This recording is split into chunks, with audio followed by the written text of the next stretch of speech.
오늘 에스겔서 37장 유명한 본문입니다. 마른 뼈가 살아나는 장면입니다. 오늘 하나님께서는 여호와 하나님께서는 에스겔에게 명령합니다. 일단 그를 데리고 가셨는데 골짜기 가운데 두셨다라고 합니다. 근데 거기에는 마른 뼈들이 가득했습니다. 온 천지를 봐도 살아있는 자들이 없고 죽은 자들만 가득했다라는 것입니다. 그것은 전혀 살아날 가능성이 없는 뼈들이었습니다. 말라 있었다는 것이죠. 3절에서 여호와 하나님은 얄궂게도 에스겔에게 이렇게 질문합니다. 이 뼈들이 살 수 있겠느냐? 이 죽은 자들이 살아날 수 있겠느냐? 물어보고 있습니다. 에스겔은 거기에 대해서 이렇게 대답합니다. 주 여호와여, 주께서 아시나이다. 오늘 이것은 신약에서 베드로에게서 그대로 재현되죠. 예수님이 베드로에게 물어봅니다. 너는 나를 사랑하느냐? 주 여호와께서 아십니다. 베드로가 말하고 있죠. 그러니까 이것은 같은 얘기인데 죽은 자가 살아나는 것은 하나님을 사랑하지 않는 주님의 원수들인 우리가 하나님을 사랑하게 되는 일은 모두 다 하나님의 주권에 달려 있다라는 것입니다. 모두 하나님께서 아시는 영역의 것이라는 것이죠. 은혜가 아니면 살아날 수 없다라는 것입니다. 내가 아무리 주님을 사랑하고자 할지라도 물론 그 사랑하고자 하는 마음이 있다면 그것은 하나님께서 하신 일이라는 것이죠. 우리가 구원받았다면, 우리가 생명이 있다면 그 모두가 다 주님의 주권 안에서 일어난 일이라는 것입니다.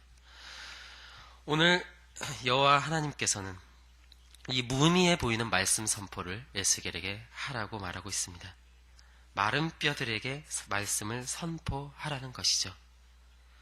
이것은 정말로 무의미해 보입니다. 백골을 향해서, 죽은 자를 향해서, 살아날 가능성이 전혀 없는 자를 향해서, 들을 수 없는 것을 향해서 지금 하나님의 말씀을 대언한다라는 것은 참으로 이것은 순종하기 어려운 명령이었을 것입니다. 그렇지만 에스겔은 거기에 대해서 하나님의 말씀을 믿음으로 순종했다라는 것이죠. 이런 것들을 통해서 말씀을 선포할 사명을 가진 저희들은 다시 한번 용기를 얻게 됩니다. 죽은 자를 향해서도 선포하는데 우리가 어린 자, 지혜가 없는 자, 하나님을 대적하는 자들에게 우리가 말씀을 선포하지 못할 것이 없을 것입니다. 오늘 하나님께서는 에스겔에게 말합니다. 마른 뼈들에게 선포하라. 에스겔은 선포하고 있는 것입니다. 그렇게 되었을 때 4절에서 5절은 이렇게 말합니다. 주 여호와께서 이 뼈들에게 이같이 말씀하시기를 내가 생기를 너에게 들어가게 하리니 너희가 살아나리라. 오늘 이 말씀을 통해서 생기가 들어가게 된다는 것이죠. 오늘 8절을 보면 그 말씀을 대언하게 되었을 때 하나님의 말씀을 대신해서 선포하게 되었을 때 그 뼈들에 힘줄이 생겨났고 살이 올랐고 그 위에 가죽이 덮였습니다.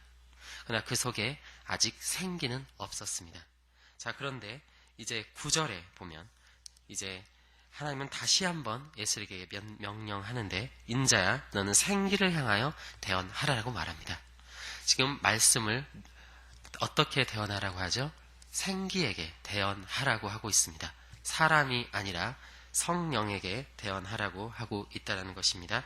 주 여호와께서 이같이 말씀하시기를 생기야 사방에서부터 와서 이 죽임을 당한 자에게 불어서 살아나게 하라 하셨다 하라. 생기에 명령하는 것이죠. 10절에 이에 내가 그 명령대로 대언하였더니 생기가 그들에게 들어가게 되었습니다. 그래서 그들은 곧 살아나서 극히 큰 군대가 되었죠. 이것은 마치 창세기 2장 7절의 역사를 다시 한번 떠올리게 합니다. 창세기 2장 7절은 이렇게 되어 있습니다. 땅이 흙으로 사람을 지으시고 생기를 그 코에 불어 넣으시니 사람이 생명이 되니라. 그러니까 사람이 사람 구실을 하려면, 사람이 하나님의 목적대로 살아가려면 생기가 불어 넣어져야 합니다. 우리 안에 하나님께서 말씀하실 때 왜 그 말씀의 능력이 나타나느냐? 그것은 사람이 잘나서가 아니라 그 말씀을 전하는 자가 설득력이 있고 지혜가 있고 그의 권위가 있어서가 아니라 성령님께서 그 말씀을 통해서 일하시기 때문에 그 말씀은 능력이 있는 것입니다.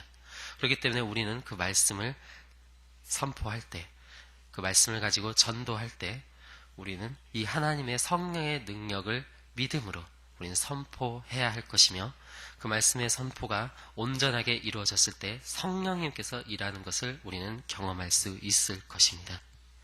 그렇게 되어서 결국 이스라엘은 회복이 되었습니다. 그들은 하나님의 군대가 되었습니다. 전신갑주를 입은 자가 되었다라는 것입니다. 우리가 정말 성령 충만한 자, 하나님의 말씀으로 무장한 자가 되기 위해선 이 말씀을 우리는 끊임없이 들어야 하고 그 말씀을 통해서 일하시는 성령님을 경험해야 할 것입니다. 그렇게 되었을 때 우리는 비로소 살아나는 것이고 우리는 더 이상 죽어있지 않게 될 것입니다. 오늘 함께 이 말씀을 우리가 같이 듣게 되었는데요.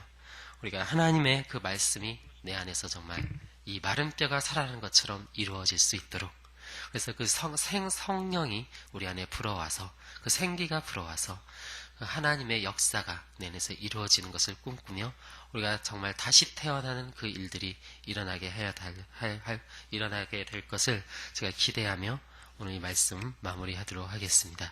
우리 다 같이 기도하겠습니다. 하나님 아버지 감사드립니다. 주님께서 기뻐하시는 오늘 이 시간, 하나님 아버지 저희들 말씀을 드리려고 이 자리에 나왔습니다. 하나님의 성령의 능력은 정말 엄청난 것이어서 죽은 자가 살아나고 들을 수 없는 자가 듣고, 하나님 아버지 도저히 저희들 깨달을 수 없는 자들이 깨닫게 되는 일들이 일어나는 것입니다.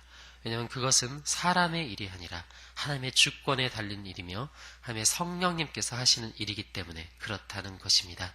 아버지, 우리를 주님께서 이 에스겔과 같이 전도자로 부르시고 대언하는 자로 부르시고 말씀을 선포하는 자로 부르셨는데, 주님, 저희들 그 말씀의 능력을 의지하여 그 성령을 의지하여 오늘도 주님의 말씀을 듣고 저희들 또한 세상 가운데 말씀을 나타내는 자들이 되길 원하오니 주여 오늘 역사하여 주시고 저희들 가운데서 먼저 살아 숨쉬는 역사가 있게 하여 주시옵시고 성령이 충만하게 되어지는 일들이 일어나게 하여 주시옵소서. 감사드립니다. 우리 주 예수 그리스도의 이름으로 기도드립니다. 아멘.